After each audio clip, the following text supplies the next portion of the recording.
All right. So, George, welcome to the end of 2020. Thank you. Huh. Hello, What a everybody. wild ride, huh? Yeah, this is Jim Pamphlet with another edition of Drea Street Talk. We're welcoming George Guerra. We appreciate you being here. You started off January with us. So, what has happened, man, to the market? You know what? Change. You know, the one common thread that has been consistent within our industry has come at a much faster rate. We started the year, I know for myself, on a boom. You know, we were coming out of a very strong 2019.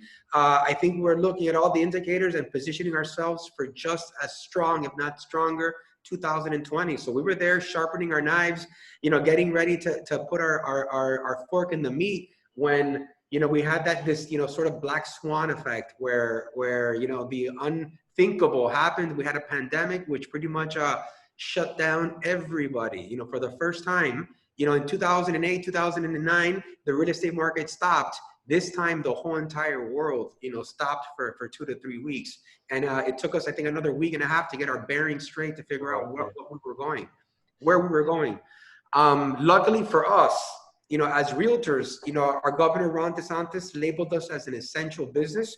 Thank God, because the service industry stopped. And I think if you stop the real estate industry as well, then it'd be a complete, disaster. And I think what sort of saved a little bit of the South Florida economy was the fact that, we were still able to, take advantage of what was coming down the pipeline, which was, an exodus from the Northeast and, people coming from South America as well, revitalizing, a little bit of that world market that we claim to be. Well, so tell me about your staff. Were you able to maintain everyone? Have you increased agents? What's your staffing level now? So you know what? Great question. And I've done both. You know what? I got rid of some people and thinking that I was going to have to. And then once I realized that I needed to actually bring back some talent, I looked at the talent pool and we had 25 million unemployed people. So I was able to go back into that job pool and really pick up some phenomenal, additions to my staff that weren't available before. To be quite frank, when April hit, I was using a platform called Workplace, which was an online communication platform, which allowed us from a communication perspective to not miss a beat. So we were collaborating, communicating, and, trying to figure out how we were going to practice, in this COVID environment. From a listing perspective, if you remember my presentation, I was very video based from before. So, all of my listings had video. So we really, from a communication perspective, we didn't miss a beat. From a showing perspective, we were able to show when nobody was coming out.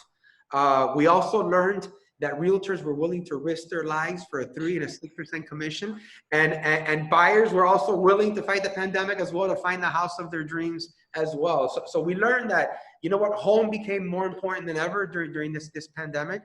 And obviously fueled by the Northeasterns, the South Americans, and, to add some gas onto that fire, the interest rate, we're at lifetime, record lows. These are what we would tell our buyers, once in a lifetime interest rates. Do you and the board predict that the interest rate phenomena is going to continue? I think I see it rolling into next year very easily, right? So you know what? I think the farthest estimates are that we're going to be in a very strong interest rate environment for the next 24 months. Yep, I agree. So what about demand, though? I mean, do you foresee job losses affecting the demand? Or are we sort of inelastic to that here in South Florida because of the influx of other people? Jim, we're in a different bubble. We don't play by the rules, that the whole entire U.S. plays. We are that anomaly that doesn't make always sense when you look at the statistics. I have a meeting every single Monday, and in that meeting, I talk to my attorney, I talk to my closing transaction coordinator, and I talk to my lenders just to get a pulse at the speed of now what's going on. Right. And what I'm seeing is, in the single family home market, under the $500,000 mark, it is not lasting. if you're going in there with low financing, FHA, 5% down, you're getting outbid by 20% down, 50% down, and cash buyers. This weekend, I had an open house in Coral Gables. I want to say it was 1,150,000. Okay. And when I did my comparables, it came out to 1,050,000. We got a cash offer for 1.2. And Really? again, and I think it's a combination of the low interest rate environment and the low listing, the low inventory where people are getting a little bit desperate, and they have the money. Money's not a factor. And they're saying, you know what, I want to secure that house right now and spend the next 6 or 7 months of this quarantine in my own house, playing house, working out of my house office.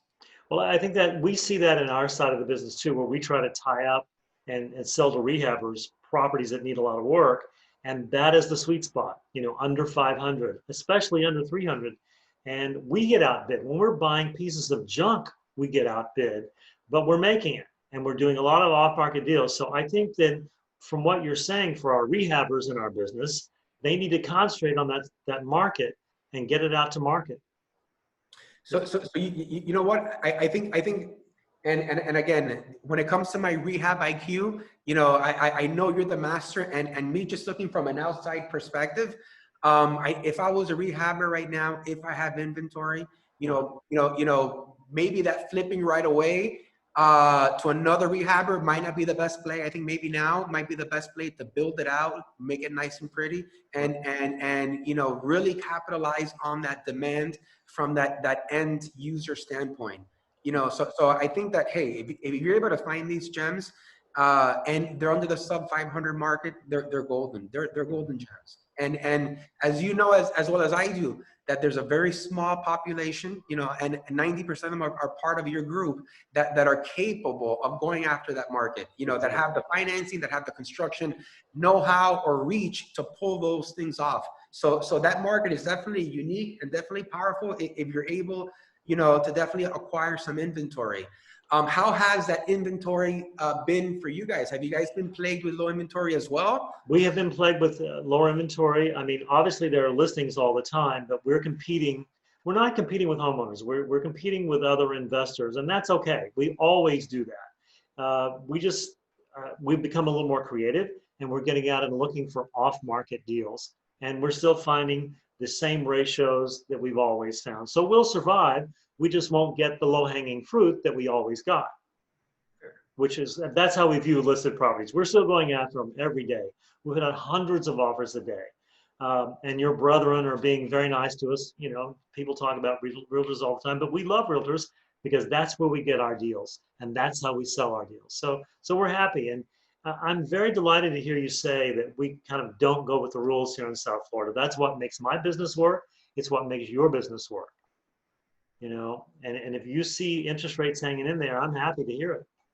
Oh no, I think from all indicators, and again, I'm privy enough to have access to presentations from the National Association of Realtors and their chief economists, Florida realtors, local economists as well. And all indicators that I'm hearing from an interest rate perspective is that, man, we have 12 to 24 months of this golden era, which is, for me as a realtor, a great opportunity to start preaching people, that now's the time to, find, responsible home ownership, to start that path. The first step to wealth for me is home ownership. And then with that extra money, hard money lending, flipping. But I think securing your home personally, first and foremost, for the people that I deal with, is definitely the right step. And I think now is the time to put them on that path and create that avenue for them.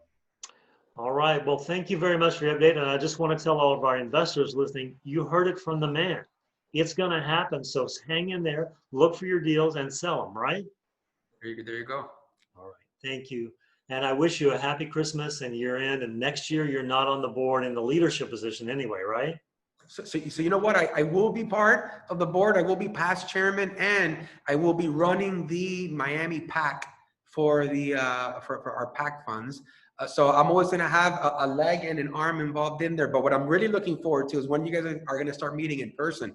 I can't wait to go over there and hopefully do another presentation there with a nice little crowd and a happy hour. I'm looking forward to some face-to-face, nose-to-nose communication and collaboration. We are too. We're hoping by February. That's what we're hoping. They won't talk to us, but you'll get an invitation first thing, man. I promise. All right, my man. Great talking to you, Jim. Thanks a lot, George. Have a good one. Bye.